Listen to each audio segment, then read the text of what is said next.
കുറച്ച് മിണ്ടിയാലോ? വരൂ. നമ്മൾ കുറച്ചു നാളായി ഷീനയെ കുറിച്ച് സംസാരിച്ചിട്ട് അല്ലേ? എനിക്ക് ഒരിക്കലും കോളേജിൽ വെച്ച് വയ്യാണ്ടായി. അപ്പൊ അമ്മ എന്നെ തിരിച്ച് വീട്ടിലേക്ക് കൂട്ടിക്കൊണ്ടുവരാൻ വേണ്ടി കോളേജിലേക്ക് വന്നു.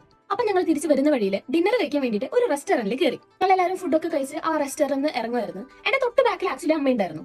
ഡോറ് തുറക്കണതിന് മുന്നേ ഞാനൊന്ന് ജസ്റ്റ് ബാക്കിലേക്ക് നോക്കി, അമ്മ ബാക്കിലില്ലേന്ന് അറിയാൻ വേണ്ടിയിട്ട്. അപ്പൊ അമ്മ അവിടെ അപ്പുറത്തുള്ള ടേബിളിലെ രണ്ട് ചെക്കന്മാരോട് എന്തോ പറയുന്നുണ്ട്. സോ സംഭവം എന്താന്ന് വെച്ചാൽ, ഞാൻ ആ റെസ്റ്റോറന്റിൽ നിന്ന് ഇറങ്ങിക്കൊണ്ടിരിക്കുമ്പോൾ ഈ രണ്ട് ചെക്കന്മാര് എന്നെ നോക്കി കമന്റ് അടിച്ചു, ലൈക്ക് കൊള്ളാല്ലേ. അങ്ങനെ ഇതാര് കേൾക്കും?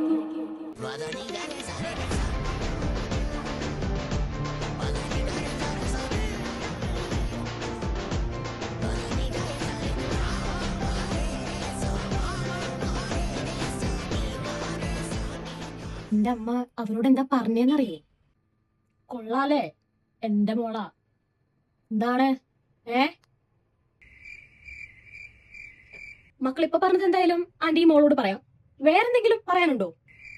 വേണ്ട ആന്റി, വേണ്ട. ഒന്ന് ആലോചിച്ച് നോക്ക്, എന്തെങ്കിലും കാണും. എന്നാ ആന്റി പോട്ടെ മക്കളെ. ഗൈസ്, എന്തൊക്കെ പറഞ്ഞാലും ഷീന ഇപ്രാവശ്യം സീനായിരുന്നു.